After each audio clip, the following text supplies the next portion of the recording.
Hello student, जैसा कि आपको दिखाई दे रहा है ट्रिगोनोमेट्री। आज हम लोग ट्रिगोनोमेट्री चैप्टर पे डिस्कस करेंगे। इस पर डिस्कस करने से पहले सबसे पहले देख लीजिए ये क्या है, ट्री। यहाँ से गोन, यहाँ से मेट्री। इसका मतलब होता था ट्री थ्री, ये होता था साइड से रिलेटेड, और ये मेजरमेंट। क्या होता था कि थ्री साइड्स का मेजरमेंट हम लोग इसमें पढ़ने वाले हैं ट्रिगोनोमेट्रिक में। तो थ्री साइड्स किस में होते हैं? क्लोज फिगर, कोई भी पॉलीगन जिसमें थ्री साइड्स होते हैं। ऑब्वियसली आपको पता होगा कुछ इस तरह के ट्रायंगल। ट्रायंगल्स में थ्री साइड्स होते हैं, तो थ्री ट्रायंगल्स के साइड्स का मेजरमेंट करेंगे हम लोग इस ट्रिगोनोमेट्रिक फंक्शन में। एक्चुअली ट्रिगो एक बहुत ही बड़ा चैप्टर है और काफ़ी एक्सपेंडेड है, जो काफ़ी जैसे आप क्लास 10 में पढ़ सकते हैं, 11, 12 एंड हायर क्लासेस में पढ़ सकते हैं। काफ़ी यूजफुल चैप्टर है। लेकिन जो यहाँ हम लोग पढ़ेंगे एक राइट एंगल ट्रायंगल में पढ़ने वाले हैं। किस तरह से पढ़ेंगे? Right angle triangle. Right angle में क्या होता है? वन एंगल 90 डिग्री होता है, बाकी रिमेनिंग दो एंगल्स लेस देन 90 डिग्री होते हैं। तो इस तरह के राइट एंगल ट्रायंगल्स के में हम लोग पढ़ेंगे यहाँ पे ट्रिगोनोमेट्रिक फंक्शंस। तो सबसे पहले हम लोग जानेंगे इसके फंक्शंस कितने होते हैं। तो पहले स्टार्ट करते हैं हम लोग। यहाँ होता है आपके पास 6 function: sine, cos, tan, cot, sec, cosec. देखिए ये फंक्शंस होते हैं। इन 6 फंक्शंस पे हम लोग डिस्कस करेंगे। तो सबसे पहले क्या है कि साइड्स के रेशियो के रिलेटेड करके हम लोग यहाँ पे पढ़ने वाले हैं ट्रिगोनोमेट्रिक फंक्शंस। तो साइन, यहाँ पे एक होता है एंगल थीटा। जिस तरह से आप यहाँ पे कोई भी एक पिक्चर ड्रॉ कर दीजिए जिसका नाम दे दिया PQR। ये क्या हो गया? Angle 90 degree. अब यहाँ पे आपके पास ये परपेंडिकुलर है। तो यहाँ पे दो तरह के होते हैं। सबसे लॉन्गेस्ट साइड को क्या बोलते हैं हम लोग? हाइपोटेन्यूज एज। लेकिन बाकी के एक को परपेंडिकुलर और एक को हम लोग क्या बोलते थे? बेस। लेकिन पहले एक को परपेंडिकुलर और एक को जनरली बेस बोलते थे। लेकिन यहाँ पे क्या है कि दो तरह के एंगल हैं। एक एंगल यहाँ है जो लेस देन 90 डिग्री है, और सेकंड एंगल है यहाँ आर जो लेस देन 90 डिग्री है। लेकिन सबसे पहले हम लोग सीखने वाले हैं इनका रेशियोज। ये क्या हो गया? Angle theta. थीटा कोई भी हो सकता है, या P लिख सकते हैं या फिर R लिख सकते हैं, या फिर साइन P लिख सकते हैं या साइन R लिख सकते हैं। साइन अभी 90 डिग्री पे हम लोग बात नहीं करेंगे। 90 डिग्री की वैल्यूज कैसे निकालते हैं वो हम लोग सीखेंगे आगे चल करके। इस तरह से sine theta, cos theta, tan theta, cot theta और सेक थीटा और कोसेक थीटा पे बात करेंगे।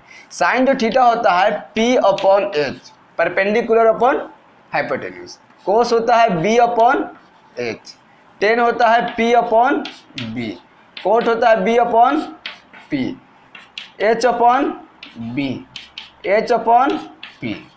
तो आपको लगता होगा कि ये एक दूसरे के रेसिप्रोकल है, ये एक दूसरे के रेसिप्रोकल है, ये एक दूसरे के रेसिप्रोकल है। तो टेन कॉट एक दूसरे के रेसिप्रोकल है, कॉस सेक एक दूसरे के रेसिप्रोकल है, एंड साइन कोसेक एक दूसरे के रेसिप्रोकल है। तो ये आप सबसे पहले सिर्फ जान दीजिए कि साइन थीटा जो होता है परपेंडिकुलर और हाइपोटेन्यूज का रेशियो होता है। सिर्फ इतना जानना है। तो कोस थीटा बेस और हाइपोटेन्यूज का रेशियो होता है। टेन बेस और परपेंडिकुलर और बेस का रेशियो होता है। कोट बेस और परपेंडिकुलर का रेशियो होता है। सेक हाइपोटेन्यूज और बेस का रेशियो होता है। कोसेक हाइपोटेन्यूज और पी का रेशियो होता है। तो अब देखिए यहाँ पे दो तरह के हैं कि दो एंगल है, तो दो एंगल से कैसे रिलेट कर सकते हैं कि कौन सा परपेंडिकुलर है और कौन बेस है। तो जनरली देखिए लॉन्गेस्ट साइड को एज करना है, यहाँ पे कोई डाउट नहीं है। तो सबसे पहले याद रखेंगे थीटा। अगर आप थीटा जहां भी लिखेंगे जस्ट उसके ऑपोजिट वाली जो साइड होगी उसको परपेंडिकुलर कहेंगे। तो ये फिर क्या हो जाएगा? बेस। ये क्लियर है कि थीटा का ऑपोजिट जो साइड होता है उसको परपेंडिकुलर कहेंगे, और एच ऑलरेडी रहता है। अब एक साइड सिर्फ आपके बचेगा जिसको हम लोग बेस कहेंगे। अगर इसे मिटाते हैं,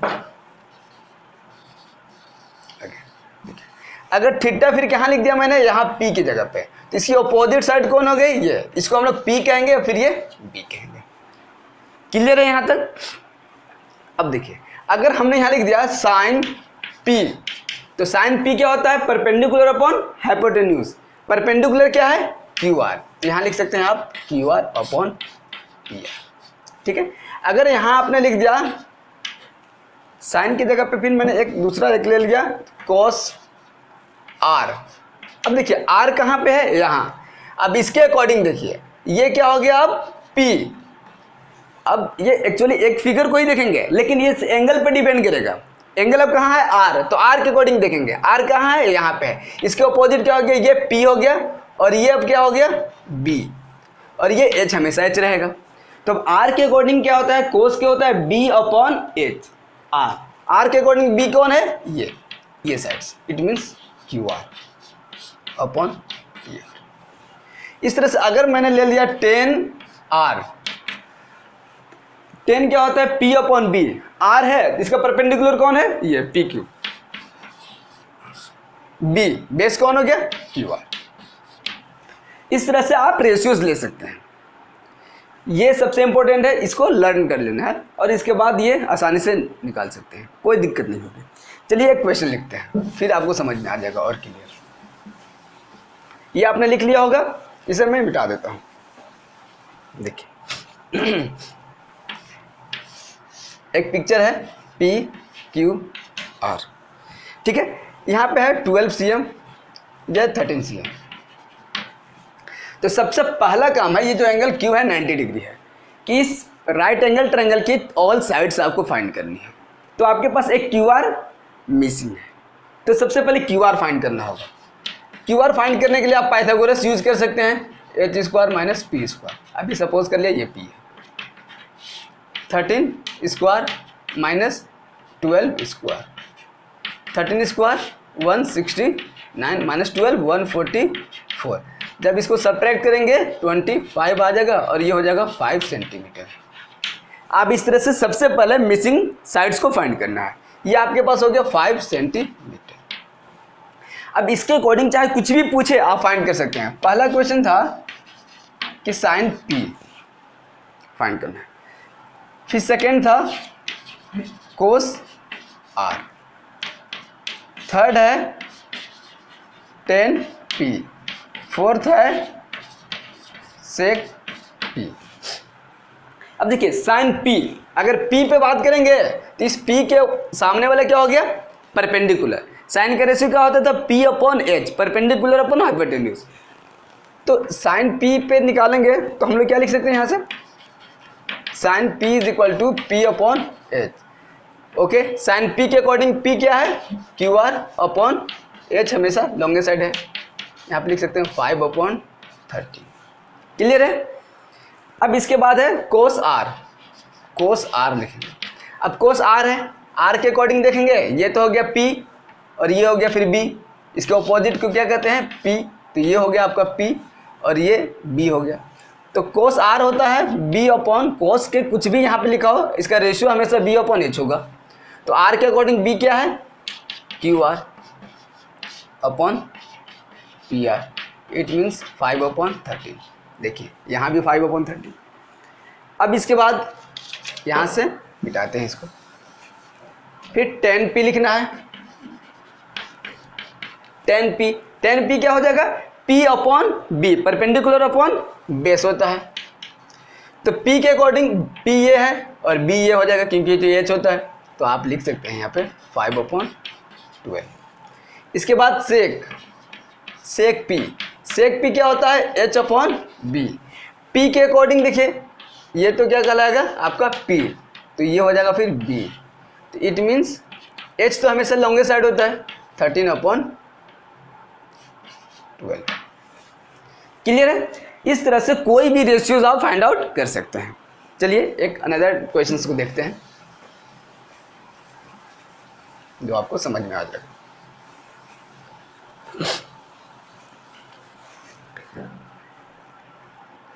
इन triangle PQR, angle Q is equal to 90 degree. PQR में एंगल Q 90 डिग्री है। एंड अब इसके बाद देखिए आपका है PR plus QR is equal to 25 centimetre and PQ is equal to 5 centimetre. इसके बाद जो आपको फाइंड करना है, find sine P cos P and 10P। 10p। ये आपका एक क्वेश्चन है एनसीईआरटी का। तो फिर से हम क्या करेंगे, राइट एंगल ट्रायंगल ड्रॉ करेंगे, पी क्यू आर। इसने कहा एंगल क्यू 90 डिग्री है, मैंने बना दिया। फिर इसने कहा पी क्यू, चलिए ये पी क्यू 5 सेंटीमीटर का, ऐसे बनाते हैं क्योंकि एक 5 सेंटीमीटर है, पी ये 5c है। अब इन दोनों का सम 25 सेंटीमीटर है। अगर सपोज कर लिया इसको 1 सेंटीमीटर मान लिया तो ये क्या हो जाएगा फिर 25 माइनस एक्स। ये क्लियर है। अगर माना ये 1 सेंटीमीटर का है तो ये 25 माइनस 1 सेंटीमीटर हो जाएगा, क्योंकि दोनों का सम 25 सेंटीमीटर है। अब यहाँ पाइथागोरस यूज करके हम इसको फाइंड करेंगे सबसे पहले, क्योंकि एनी हाउ मुझे राइट एंगल ट्रायंगल की तीनों साइड्स बिल्कुल क्लियर होनी चाहिए। तो सबसे पहले हम लोग क्या करेंगे, यहाँ पे याद है P square plus B square is equal to H square. अब चलिए यूज़ कर लेते हैं। पी कितना है 5 का square plus B X square is equal to 25 minus X square.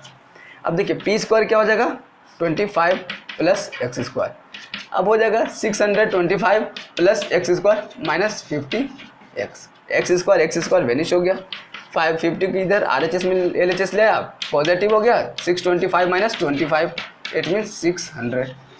अब देखिए यहाँ से x निकाल दिया 600 अपॉन 50, x 0 से x 0 5 12 टाइम्स में, तो x कितना हो गया 12। तो ये QR कितना हो गया 12 सेंटीमीटर। ये फिर कितना होगा 12 माइनस 25 माइनस 12 करेंगे तो ये फिर हो जाएगा आपका 13 सेंटीमीटर। क्लियर है, यहाँ तक आपने निकाल दिया। इसके बाद हम इसे क्या करेंगे मिटा देंगे। आप अपना नोटबुक पे नोट डाउन करेंगे। इसके बाद लिखा हुआ है साइन पी फाइंड करने के लिए। साइन पी क्या होता है पी अपॉन एच। पी के अकॉर्डिंग क्या हो जाएगा क्यू आर इसका परपेंडिकुलर हो गया, एच हमेशा पी आर। क्यू आर कितना हो गया 12 अपॉन 30। इसके बाद क्या है कोस पी। कोस पी के अकॉर्डिंग ये पी हो गया, ये बी अपॉन एच होता है, यहाँ बी अपॉन एच। एच तो हमेशा 13 और बी क्या हो गया यहाँ पे 5। 10p P upon B. P क्या है 12, पी के अकॉर्डिंग तो पी ये है 12 और बी 5। आसानी से फाइंड हो गया। ये काफ़ी इंटरेस्टिंग लगेगा आपको, कहीं भी कोई डाउट नहीं होगा। चलिए एक और क्वेश्चन देखते हैं इसी पे बस।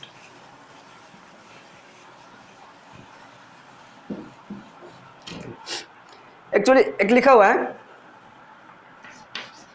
The value of 10a always less than 1। लिखा हुआ है कि ये ट्रू है या फॉल्स है, इसे बताना है। The value of 10a always less than 1। अभी इससे जस्ट पहले आप मेरी वीडियोस को थोड़ा बैक करके देखेंगे। अभी मैंने 10p जब निकाला था तो क्या आया था 12/5। क्या ये 1 से छोटा है? नहीं। अगर आप इसको डेसिमल फॉर्म में लिखेंगे तो 2.4। ये ग्रेटर देन 1 है। It means 10a not always than less than a, क्योंकि 10 जो होता है किसका रेशियो होता है परपेंडिकुलर और बेस का रेशियो होता है। और ये कोई ज़रूरी नहीं कि परपेंडिकुलर हमेशा 1 से या बेस से छोटा हो। 1 से छोटा होने के लिए इसको क्या होना होगा परपेंडिकुलर को बेस से हमेशा छोटा होना चाहिए। लेकिन समटाइम्स क्या हो सकता है perpendicular greater than it's base, हो सकता है ऐसा पॉसिबल। तो ये जो है फॉल्स है। सॉरी। इसके बाद देखिए क्या होता है साइन ए। तो sine A is the product of sine and A. तो नहीं ये फॉल्स है, फॉल्स। इसलिए कि साइन ए, देखिए साइन एक फंक्शन है और जो ए होता है एंगल जहां पे ये फंक्शन वर्क कर रहा होता है, ये साइन और ए का प्रोडक्ट नहीं होता है। तो ये इस तरह से फॉल्स है। क्लियर। अगर इस तरह से लिखा हुआ है 2 sine A, it means 2 multiply sine A, तो हाँ ये ट्रू हो जाएगा। लेकिन इसका ये मतलब नहीं है कि 2 साइन मल्टीप्लाई ए, ये गलत हो जाएगा। ठीक है। साइन ए एक तरह के फंक्शन है, एक फंक्शन वर्क करता है। चलिए अब इस तरह की कोई भी चीज़ें आपको कोई दिक्कत होनी नहीं है। जैसे एक क्वेश्चन और है sine A is equal to 4/3 for any value A.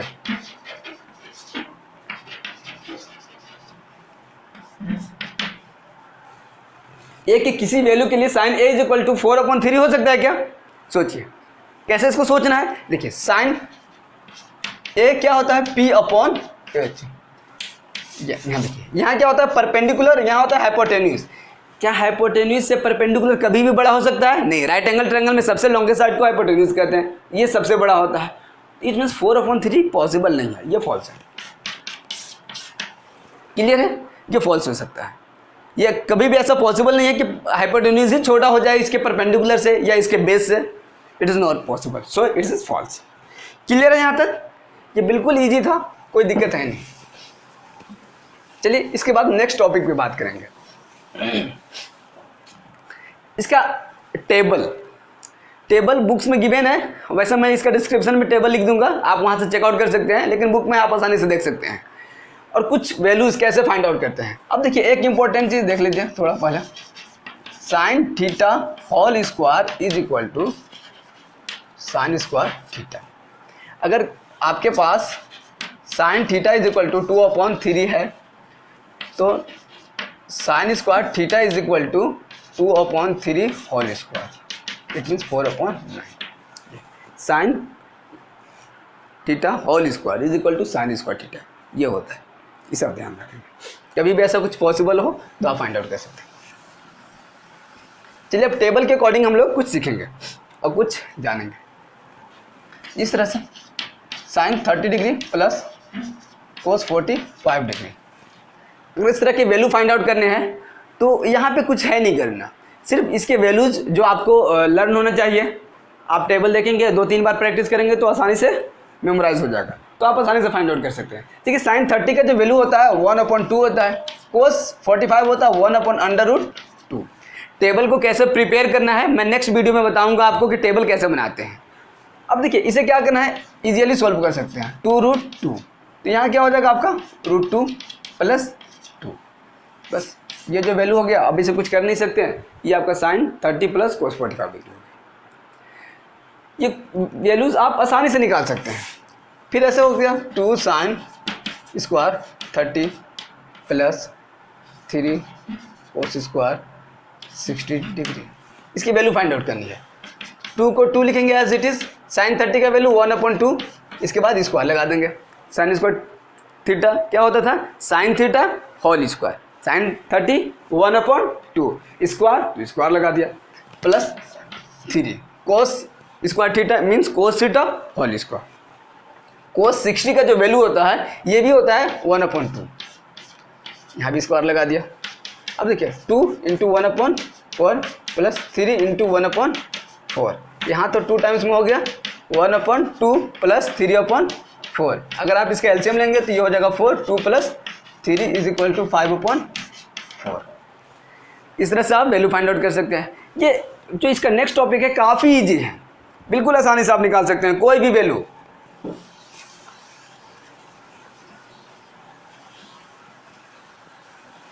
And इसके साथ मैं कुछ आपको होमवर्क लिखता हूं जिसको आपको बनाना है। Sine P = 4/5, then find tan P cot R in triangle PQR at Q is RT angle.